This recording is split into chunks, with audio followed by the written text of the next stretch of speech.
The Scrambler proved to be a huge hit for Ducati, building on the principle of simplicity that had nourished the monster's legend.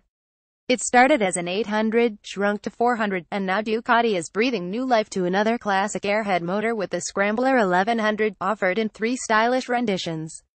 Ducati made its name after decades of building race-winning sport bikes, yet one of its biggest commercial hits was a naked, relatively underpowered roadster. The Italian company had been winning races with liquid-cooled engines years before the monster forged an icon out of air-cooled V-twins that drew their roots from the 1970s. More than 2 decades later, while the modern monsters are turning to detuned superbike motors, Ducati cut back to the simple classic theme with the Scrambler. At a time when modern retro is the latest hype and custom shops are popping up all over the world like daisies in the spring, Ducati managed to come up with the right product at the right time. Pretty soon there are 8 different Scrambler models, each one styled and equipped for the occasion. It almost seems inevitable that Ducati would come up with a bigger Scrambler.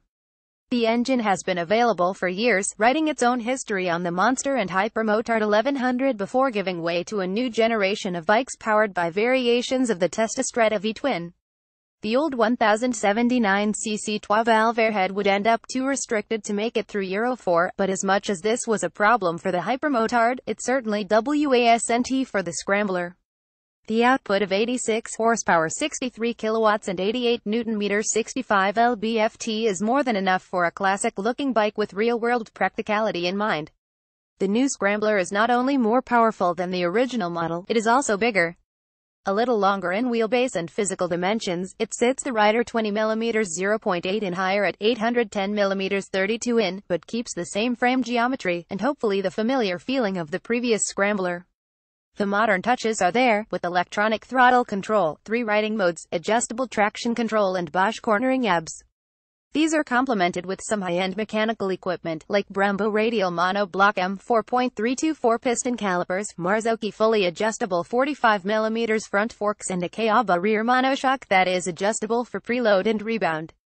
Next to the basic model, Ducati also offers the Special, which goes for a more classic look with its spoked wheels, aluminum mudguards, a brown seat and lower handlebars. The third member of the Scrambler 1100 clan is the Sport, which brings about more than just cosmetic changes in the shape of fully adjustable Öhlins suspensions at both ends of the bike. All 3 models roll on 3.50x18 in wheels at the front and 5.50x17 at the rear and, according to Ducati, their wet weights are 206 kilograms 454 pounds for the basic model and the Sport, and 211 kilograms 465 pounds for the Special. The Scrambler 1100 is making its public debut at the EI Cinema show in Milan, Italy, this week.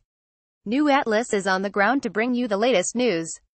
View Gallery 41 images.